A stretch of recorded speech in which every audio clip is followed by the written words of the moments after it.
Bueno, este es el tercer intento de grabación, profe, lo siento. Bueno, vamos a empezar de cero entonces.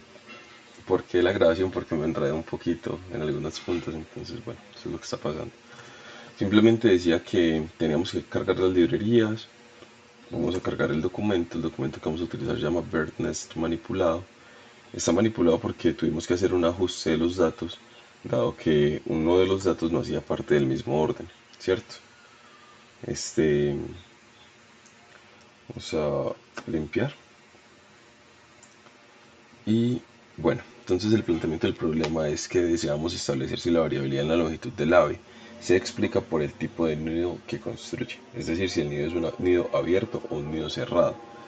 Para eso entonces lo primero que tenemos que hacer es determinar si la variable longitud, la cual es una variable continua, viene de una distribución normal. La corremos y efectivamente vemos que es de una distribución normal con el 95% de precisión.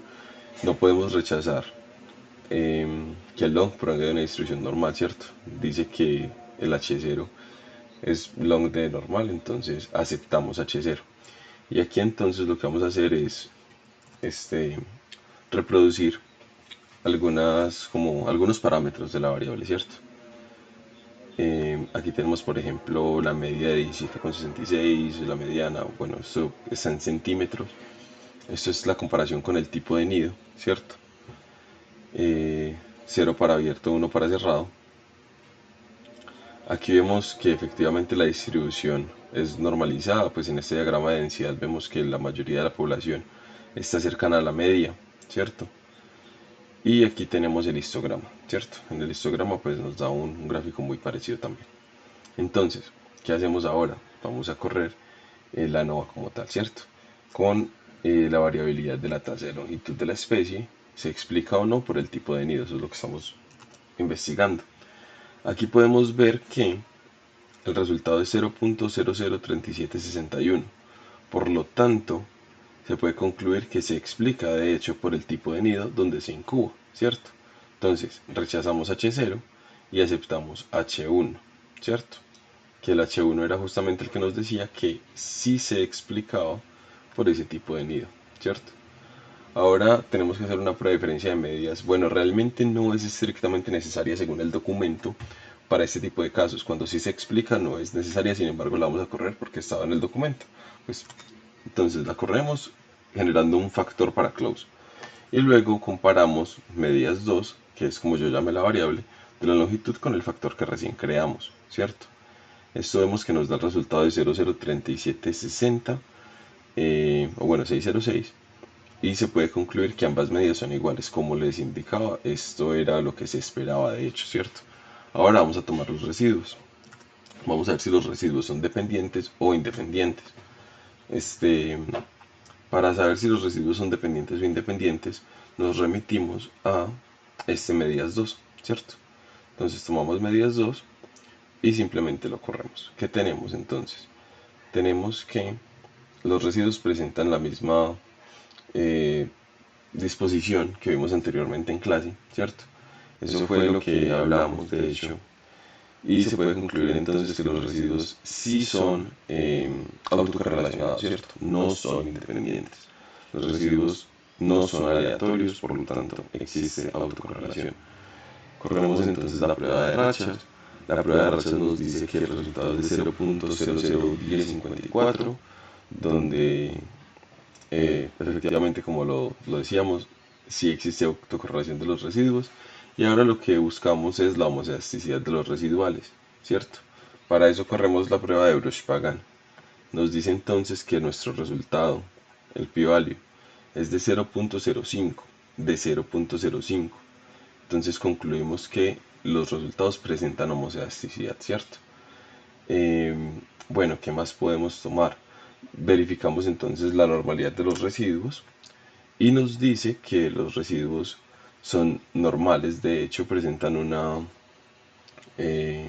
resultado o un valor de 0.07, como 0.07 es mayor que 0.05, concluimos entonces que los resultados provienen de distribución normal y sacamos un diagrama de densidad para verlo mejor y efectivamente se alcanza a notar pues de manera gráfica que así es, ¿cierto? Los resultados tienen una distribución normal. Esto por el lado del ANOVA, vamos a cerrar, bueno, sí. Y aquí tomamos entonces los lados de la regresión, ¿cierto? Para la regresión hacemos exactamente lo mismo, utilizamos los mismos datos, por supuesto, eh, y empezamos a correrla. Entonces dice que para la regresión, nosotros vamos a hacer la relación de la longitud con el tiempo total de cuidado, ¿cierto? Entonces, establecer si el tiempo que se queda la cría, ¿cierto? Digo, establecer si el tiempo que se quedan con la cría depende del tamaño. Entonces vamos a, primero que todo, correr la variable del total care, que es el tiempo de incubación más el tiempo de cuidado de la cría. Esto nos da que tiene una distribución normal de hecho, ¿cierto? Vemos que el resultado es de 0.2083, por lo tanto sí proviene de la distribución normal. Y corremos entonces nuestra variable, ¿cierto? Entonces, ¿qué tenemos aquí? Tenemos que debemos calcular el ANOVA. Bueno, primero que todo, este es el gráfico que nos entrega, ¿cierto? Este es el gráfico que nos da. Como les decía anteriormente, estos datos tuvimos que eliminar uno de los datos. Para este trabajo tuvimos que eliminar uno de los datos ya que no pertenecían al mismo orden. Entonces, bueno, esto es lo que nos arroja con la gráfica. Hacemos el ANOVA del que acabamos de tomar y nos da que el resultado es de 0.0094. Por lo tanto, se concluye que sí hay modelo, ¿cierto? Entonces, vamos a simplemente sacar los datos del modelo. Podemos ver que para los datos de este modelo, lo que les decía, nos rechazábamos H0, ¿cierto? Perdón, se rechazaba H0 y sí se explica el Totker. Es decir, eh, la longitud de la especie explica el tiempo del cuidado total con ella, lo cual tiene mucho sentido, por supuesto, porque pues para especies más grandes, o bueno, ya lo vamos a ver, pero de igual modo tiene sentido que así sea, es un resultado esperado, ¿cierto? Entonces, para continuar, sacamos la ecuación del modelo. Como ya sabemos, esto tiene que ser una línea recta, donde tomamos pues la variable explicada, va a ser igual al intercepto por la variable explicatoria dado el intercepto de la misma más el error, ¿cierto? Entonces, este es el resultado que nos da, como podemos ver 23.1 sería el dato y 0.25 sería por lo que tendríamos que multiplicar, ¿cierto? Bueno, ahora vamos a calcular las medidas de ajuste. Con esto ya lo sacamos, es con el mismo comando de hecho, el summary. Y con esto explicamos entonces el porcentaje, ¿cierto? Este porcentaje sería el multiple R squared. Entonces tenemos que es de 0.08, por lo tanto explica el 8% del cuidado total. Listo.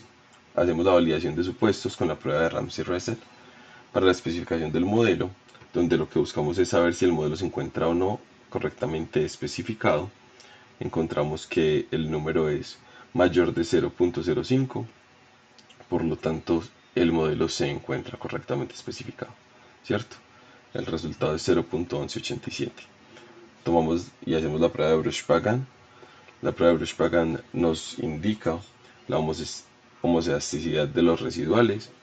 Eh, Simplemente vemos que también concluye que hay homocedasticidad, ya que es mayor de 0.05, 0.4. Y vamos a verificar la correlación de los residuos. Entonces para eso corremos este gráfico, ¿cierto? Y esto nos indica, vamos a correrlo aquí, que el resultado es menor a 0.05. Me disculpan aquí que me equivoqué con el código, pero pues efectivamente es menor y se rechaza H0. Entonces no hay independencia de residuos nuevamente. Tomamos la media de los residuos, la media de los residuos donde dice que sí son normales, y hacemos un diagrama de densidad. A mí siempre que tomamos medidas me gusta hacer diagrama de densidad para verlo de manera gráfica. Efectivamente, aquí también tenemos el resultado esperado. Muchas gracias, profe, y sería todo. Espero tenga feliz resto de día.